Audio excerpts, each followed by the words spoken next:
Wah, baru aja kita lihat AJ Styles, si Phenomenal One yang benar-benar legenda hidup, pensiun di Royal Rumble 2026 kemarin. Oke, jangan salah paham ya, momennya emang emosional banget.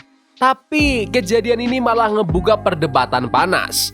Apa iya WrestleMania sekarang udah kehilangan saktinya?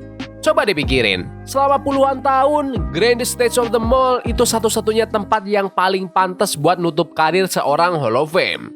Tempat dimana kamu naruh sepatu gulat di tengah ring, sambil disinarin lampu stadion dan diteriakin sama 80.000 fans. Kalau orang se-ikonik AJ Styles aja milih buat ngelewatin kemegahan The Showcase of the Immortals demi pensiun di bulan Januari, apa ini tandanya sebuah era udah berakhir? Hari ini kita bakal nostalgia lihat 7 legenda yang pensiun pakai cara tradisional. Mereka-mereka ini adalah ikon yang milih panggung terbesar di bumi buat ngucapin selamat tinggal. Ada yang berakhir sempurna, ada yang bikin nyesek, dan ada juga yang ya sebenarnya nggak bener-bener pensiun sih. Yuk kita bahas 7 legenda WWE yang pensiun di WrestleMania. JBL, perpisahan 21 detik si wrestling god di WrestleMania 25. Kita harus mulai dari orang yang benar-benar kemakan sama omongannya sendiri, John Bradshaw Layfield. Mau kalian suka atau benci, JBL punya salah satu babak kedua paling keren dalam sejarah. Dia berubah dari spesialis tag team di APA jadi juara WWE dengan masa jabatan terlama dalam sejarah SmackDown. Pas WrestleMania 25 di Houston, JBL datang dengan Intercontinental Champion dan bakal lawan Rey Mysterio. Di atas kertas, ini kelihatannya bakal jadi perang klasik orang gede versus orang kecil, duel dua mantan juara dunia. Kalian pasti nebak bakal ada jual beli serangan selama 15 menit kan? Plot twistnya, pertandingannya cuma jalan 21 detik. Rey Mysterio yang pakai kostum Joker ala Heath Ledger bener-bener ngebantai JBL. Satu kali 619, satu splash, dan kelar. Penonton di Houston sampai melongo, tapi yang seru itu apa yang terjadi setelahnya. JBL bangun, ambil mic, liatin penonton yang lagi ngebu dia habis-habisan, terus teriak, "I quit." Apa ini perpisahan yang paling bergengsi? Enggak juga. Tapi buat karakter yang sombong dan berisi kayak JBL, dipermaluin terus tantrum pas mau pergi itu sebenarnya pas banget gak sih? Itu benar-benar cara keluar ala heel sejati. Batista, jalan terakhir sang animal di WrestleMania 35. Berikutnya ada orang yang ngebuktiin kalau kamu bisa selalu pulang ke rumah. Tahun 2019, Dave Batista bukan cuma sekedar pegulat, dia itu Drax the Destroyer. Dia udah jadi bintang Hollywood papan atas, dia nggak butuh duitnya, dan dia jelas nggak butuh badan pegel-pegel lagi. Tapi Batista itu orang yang sangat hormat sama industri ini. Dia benci banget gimana cara karirnya berakhir di tahun 2014, dan dia pengen keluar dengan caranya sendiri. Dia cuma mau satu orang buat jadi lawan terakhirnya, yaitu Triple H. Di WrestleMania 35, mereka kasih kita pertandingan no holds barred. Apa ini mahakarya teknis? Enggak juga. Mereka ini dua veteran, umur akhir 40-an sama awal 50-an, tapi ini murni perang. Ada adegan pakai tang buat narik hidung, kotak berkakas, pokoknya brutal banget lah. Pas Triple H menang, Batista nggak bikin drama, dia nggak pidato 20 menit, dia cuma posting di sosmed besok paginya kalau dia resmi pensiun. Dia berhasil namatin ceritanya bareng orang yang ngebantu dia jadi bintang. Buat bintang yang sepanjang karirnya walking alone atau jalan sendirian, ini adalah penutup yang berwibawa dan berkesan.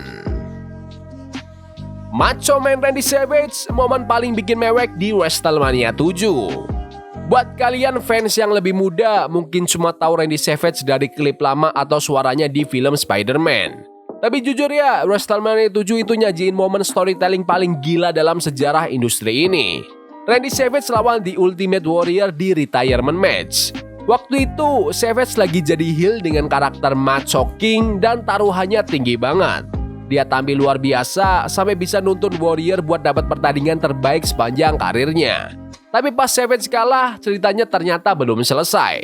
Manajernya, Queen Sherry, mulai nyerang dia di ring pas dia lagi terkapar. Terus, terjadilah momen itu. Miss Elizabeth, yang lagi duduk di kursi penonton, udah nggak tahan lagi. Dia lompat ngelewatin pagar pembatas, lempar Sherry keluar ring dan pelukan lagi sama si Macho Man. Gak ada satu orang pun di gedung itu yang gak nangis. itu bener-bener kayak ending film.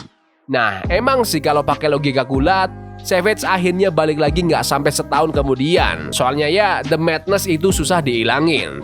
Tapi di momen itu, di WrestleMania 7, itu perpisahan paling indah yang pernah kita lihat. Stone Cold Steve Austin 2 kali pamit di WrestleMania 19 dan 38. Sekarang kita bahas si Rattlesnake. Puncak karir Steve Austin itu kayak supernova. Terangnya minta ampun dibanding yang lain, tapi singkat gara-gara cedera leher yang parah itu. Austin ini unik karena secara teknis dia pensiun di WrestleMania 2 kali. Yang pertama itu di WrestleMania 19 lawan The Rock, itu penutup trilogi yang sempurna.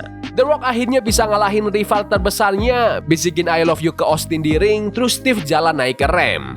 Masalahnya, gak ada yang tahu kalau itu adalah akhir karirnya. Austin ngerahasiain masalah kesehatannya, jadi fans gak sempat kasih teriakan perpisahan buat dia. Terus kita lompat 19 tahun kemudian, WrestleMania 38 di Dallas. Kevin Owens lagi asik ngehina-hina Texas, terus tiba-tiba suara kaca pecah bunyi. Kita pikir itu cuma segmen biasa, ternyata malah jadi pertandingan no holds barred beneran. Austin kelihatan oke banget buat orang yang udah nggak gulat selama 2 dekade. Dia dibanting di beton, minum bir sampai kayak mau banjir dan keluar sebagai pemenang. Kalau itu emang beneran tirai terakhir buat dia dan sama Austin mah kita nggak pernah tahu ya. Akhirnya dia bisa dengar sorakan Thank You Steve yang dulu nggak sempet dia dengar di tahun 2003. Ric Flair, I'm Sorry, I Love You di WrestleMania 24. Kalian gak bisa ngomongin soal pensiun di WrestleMania tanpa nyebut si Nature Boy.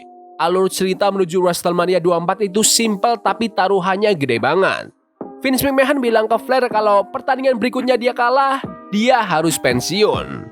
Flair sempat menang terus, ngelawan takdir sampai akhirnya dia nantangin Shawn Michaels, orang yang sangat mengidolakan dia. Pertandingan ini tuh karya seni, kayak singa tua yang sadar waktunya udah habis dan singa muda yang berat hati buat nyelesain tugasnya.